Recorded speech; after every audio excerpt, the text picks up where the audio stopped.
Life wasn't anything special for me. My name's Michelle, and at 27, you'd usually find me tucked away in the local library. It wasn't exciting or glamorous, but it was mine. Books were my friends, and the dusty shelves were my world. I didn't like being the center of attention, and I was okay with blending into the background. The town was small, the kind where everyone knows your business before you do. My routine was simple.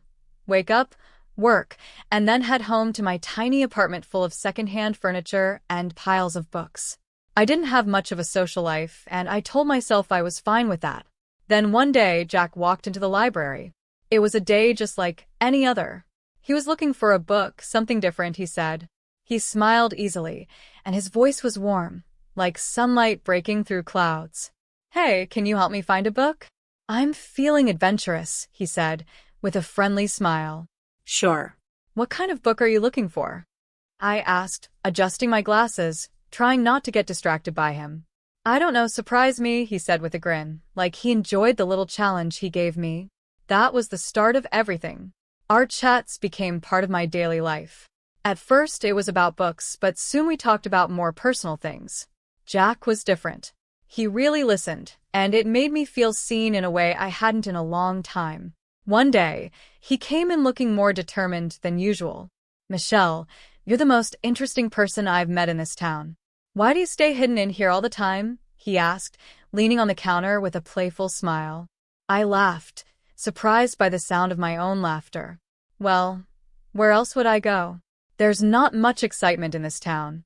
Jack quickly replied, "Maybe you just need someone to explore it with. How about dinner tonight?" My treat. I hesitated, not used to this kind of attention. "I don't know, Jack." "Come on. What's the worst that could happen? You spend an evening with a guy who likes your book recommendations. Plus, I promise it'll be fun. You can show me the hidden gems in this town," he said, his confidence contagious. Against my better judgment, I agreed. "Okay, sure, but no fancy places."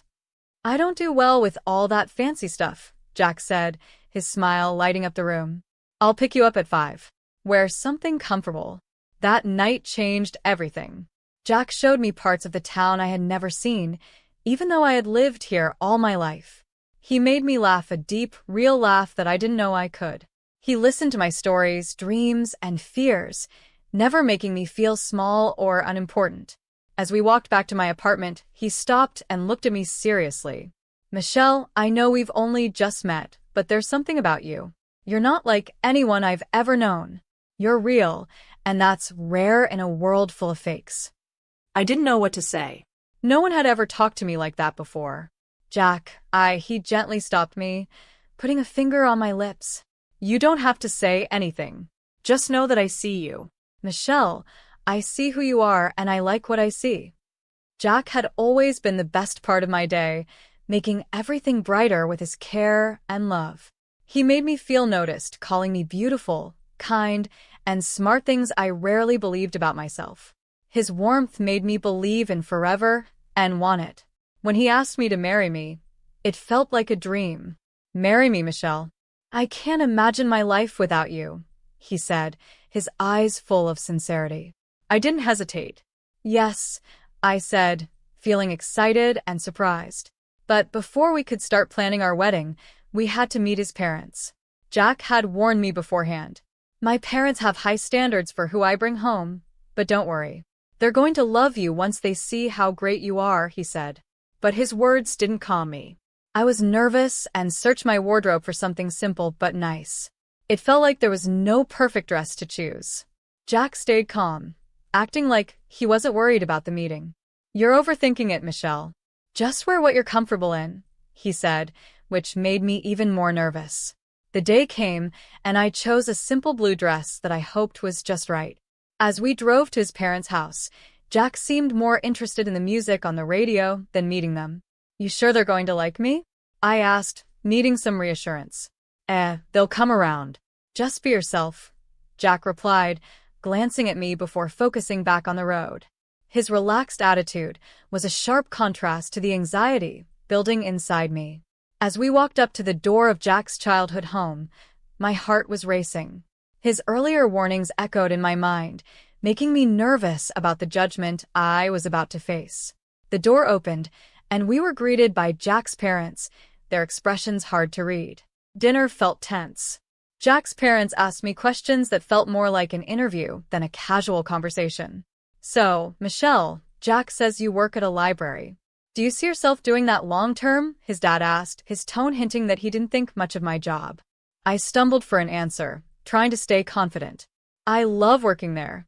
It's fulfilling in ways I can't quite explain," I said, hoping my passion would be enough. Jack stayed quiet through most of it, offering little help as I faced question after question. It felt like I was handling everything on my own, while Jack just watched. On the drive home, the silence was heavy. I was disappointed, not just with the dinner, but with Jack's lack of support. "I thought you said they'd warm up to me," I finally said, my voice tinged with hurt. Jack shrugged. "Give it time, Michelle. They just need to get to know you better," he said, but it didn't comfort me. After a few more dinners that felt like interrogations, it was clear his parents weren't my biggest fans. They seemed to think I was after Jack's money, which wasn't true at all. I hadn't even known about his wealth until he mentioned it. "My parents are a bit old-fashioned," he told me one night. "They worry about stuff like money and status." One evening, Jack came home looking more serious than usual. "We need to talk," he said, avoiding eye contact. That's when I knew something was wrong. "What's going on?" I asked, feeling uneasy. "It's my parents," he said, finally looking at me. "They want us to sign a prenup." The word felt strange and bitter in my mouth. "Jack, you know I don't care about your money, right?" He sighed, running his hands through his hair. "I know, and I don't care about it either, but they're firm about it. They think it's for the best."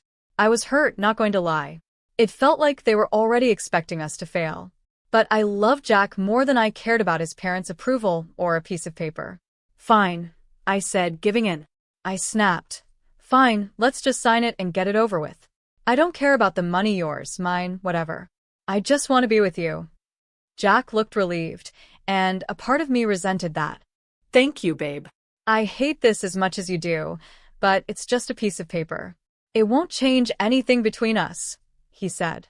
So we signed it. A lawyer his parents knew prepared it, making sure we couldn't touch each other's things if things went wrong. It felt like we were signing a contract of distrust before even starting our life together. But I pushed those thoughts aside.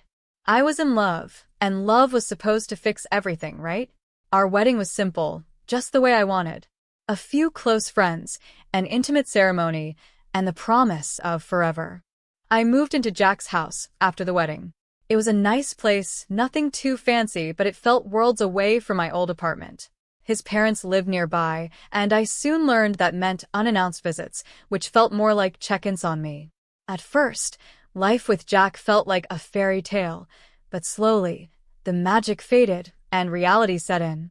It wasn't sudden, but there were signs. The first crack came from his mom, Olivia. She dropped by without notice, looking around the house like she was inspecting it. "Remember, this is Jack's house. Everything here belongs to him," she'd say. I tried to stay calm. "I know, Olivia. I'm not here for his things. I love him." She scoffed. "Love doesn't pay the bills, dear. Just remember, if you ever leave, you leave with what you came with, nothing." One day, she walked around the house, pointing at everything. "This couch? Jack's. That painting? Also Jack's. Just keep in mind, if things go south, you have no claim on any of it," she said with a fake sweetness. It was like she enjoyed reminding me I didn't belong. Jack's dad, Jerry, wasn't any better. He and Olivia acted like they owned the place. They'd walk in, demand coffee right away, complain it was too weak or too strong, and then sit in front of the TV, expecting me to serve them. "Grab us some chips, will you? And maybe do those clothes piling up," Jerry would say, without even looking at me. The worst part? Jack never stood up for me. He'd laugh along with them, throwing in his own jokes. "Yeah, she's still learning how to do things right around here. Give her time," he'd say. I felt like I was losing my mind. This wasn't the man I fell in love with. I felt like I had married someone completely different, someone cold and uncaring. "Do you even hear yourself? How can you let them treat me like this?" I confronted Jack after his parents left. Babe, they're just set in their ways. You know how older people are, he'd say, brushing it off like I was making a big deal out of nothing. They don't mean anything by it. Plus, we're living on their dime. Can't bite the hand that feeds, right? That hit me hard, like a slap in the face. So that was it. I was just the freeloader, the girl who married into their little empire and had to follow their rules or leave. My job at the library, which I loved, was a joke to them, just another reason to look down on me. The days blurred together, each one feeling the same as the last. Then came an ordinary Tuesday that changed everything. I was at work shelving books when a sharp pain hit my stomach, doubling me over. This wasn't just stress, it was something worse. Next thing I knew, I was in the hospital, the smell of antiseptic in the air. Lying in that bed, I couldn't stop thinking how low things had gotten. I was alone in pain and hadn't heard a single word from Jack. Just when I thought it couldn't get worse, a knock on the door interrupted my thoughts. Michelle Jackson? The man at the door wore a suit and held a briefcase, looking completely out of place in the hospital room. Yeah, that's me. Who are you? I asked, my voice weak from the pain and constant disappointment. I'm Jacob Elordi, a notary. I have something important to discuss with you, he said formally, though something in his eyes made me want to listen. I nodded for him to continue, curious despite the situation. It's about your great-uncle, Stephen Jackson. He passed away recently, and well, you're his sole heir, Michelle. He left you an inheritance. At first, his words didn't make sense. Are you sure you've got the right person? I haven't seen him in 17 years. Jacob nodded. I'm sure. He was a private man, but he always remembered you. He wanted to make sure you were taken care of. Lying there, a mix of confusion and anticipation washed over me as I watched him open his briefcase and pull out the documents. Your great-uncle was quite wealthy. He left you a significant inheritance. We're not just talking about money here, though there is plenty of that $70 million to be exact. I blinked, struggling to process the words. $70 million? $70 million? I repeated, my voice cracking. That's right, Jacob continued, unfazed by my shock. But there's more. You're also inheriting shares in several large companies. These aren't small investments, these are significant stakes in some of the most stable and profitable firms. My mind was spinning, trying to grasp what he was saying. Owning parts of companies I'd only heard about on the news seemed like a dream. And there's the property, Jacob went on, flipping through more papers. An old, large house in one of the most prestigious areas. It's not just any house, Michelle, it's a mansion with history, acres of land, and it's all yours now. I try to picture it, the kind of house you only see in movies. It was overwhelming. Don't forget the antique car, he added with a small smile, as if anticipating my surprise. It's a fully restored classic in mint condition. A collector's dream. I chuckled at the absurdity of it all. An antique car too? What am I going to do with that? I hardly even drive. Jacob's smile grew. It's yours to do with as you please. Maybe take it for a spin now and then. And there's the furniture and art inside the house, genuine antiques, some centuries old.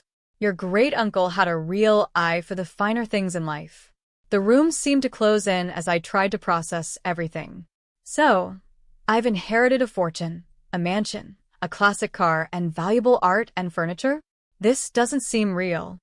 It's all yours, Michelle. Your great-uncle wanted to make sure you were taken care of. He must have seen something special in you. Special? I didn't feel special, especially lying in a hospital bed after the worst few months of my life.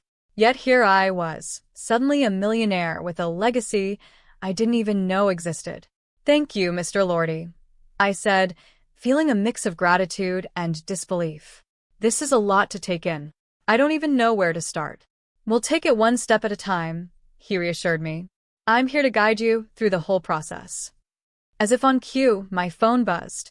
Jack's name flashed on the screen for the first time in days. I ignored it and turned back to Jacob. What happens now? We'll need to go through some paperwork, but the inheritance is officially yours. Your life is about to change, Michelle. And change it did. After the sudden windfall, Jack and his parents, seemed to transform overnight. Their daily hospital visits felt like scenes from a cheesy movie. Jack, who couldn't be bothered to check on me before, was now hovering constantly, adjusting my blanket with a fake concerned look. "How are you feeling today, love?" he'd ask, his voice dripping with a sweetness that didn't reach his eyes. His mother, Olivia, was even more dramatic, calling me darling and acting overly concerned. "I'm going to cook your favorite lasagna when you get back home.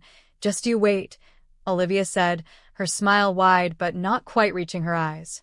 It all felt too much, too fast, but I played along, smiling weakly and thanking them for their care. Still, something gnawed at me, making me suspicious of their act. One day, after their usual visit, I found the strength to follow them. My heart raced with every step. Hiding behind a corner, I listened as their real selves came out, now that they thought no one was watching. The first thing I heard was their laughter, harsh and cruel. "Can you believe how easy it is? She's so dumb. She's falling for it all," Jack said, laughing. Olivia's voice was sharper, more calculating. "Make sure she has a baby with you, Jack. Once she does, she'll never be able to leave, and we'll have a real grip on her and her money." Their words were cold and cruel, but I wasn't shocked. Disappointed? Yes. Surprised?